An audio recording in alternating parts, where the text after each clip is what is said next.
this is actually the annual Tema Kpelejoo Festival. This is actually 2024. Now, Kpelejoo Festival is basically preparations towards our annual Omowo celebration. So, oral history proves that there was a time Ghans actually went into famine. So, after they are out of this very famine we are talking about, the people of Tema decided that we must not wait for another drought like this to happen. So, we started grouping ourselves into groups. Some were given the opportunity to go and farm. Some were given the opportunity to be, fishing and those stuff. So that is how come this Kpelejoo Festival came to existence. We've been celebrating this for about 60-something years now.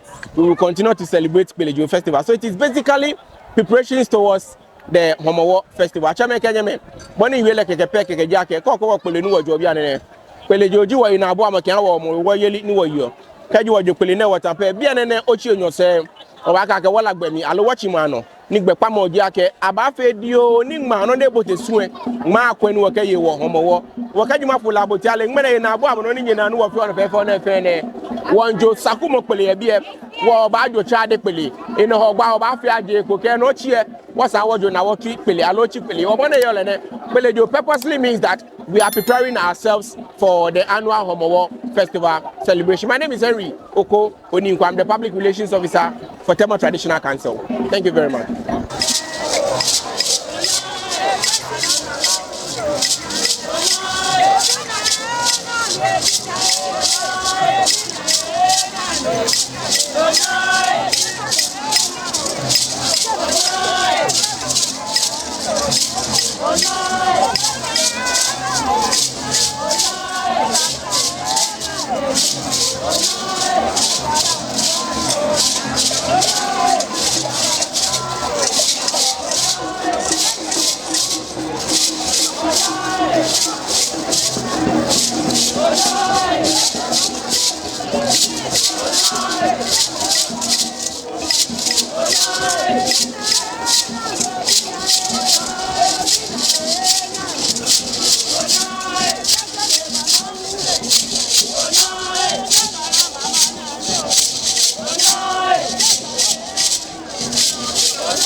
Auto camera now.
Okay, actually, when we come to the people of Tema,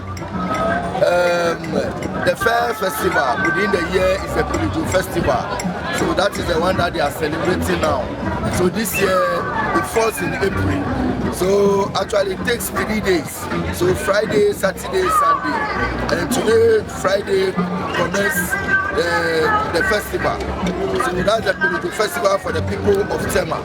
So as we are here now, everywhere within Tema, especially Tema or the Newtown, yes, where we have the chief of Tema, and that is where we are celebrating the festival. We have the Deba grounds over there. Like I've already said, this is the first festival within the year when it comes to the people of Tema. That's the Kpelejoo festival.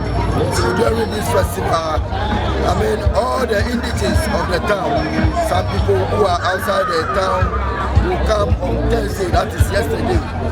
Before today, the day that the festival starts, that's the Friday. So actually, we have groups or teams that actually participate in the celebration of this festival. We have some like Planet, Tema, Acer, and other groups. Normally, they come with a lot of songs. The songs are being played based on, for example, people who have performed very well in the community. They sing songs to praise them and to do more for the development of the community. People who have done bad things in the community too, normally they sing some of these songs to condemn their bad acts so that they'll put a stop to it. They sing some of the songs also to praise God. So far, this is what I can say about the festival.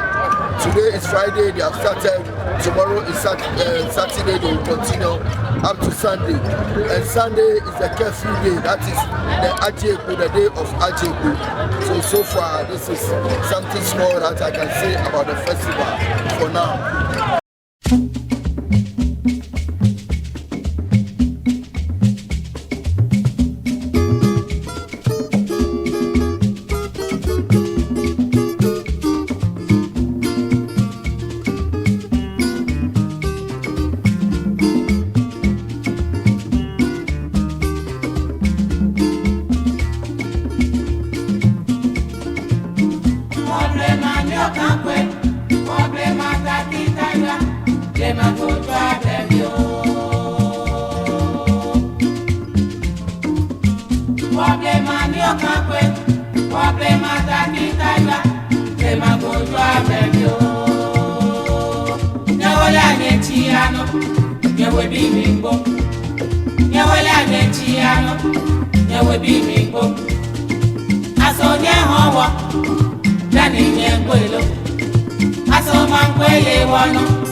For me.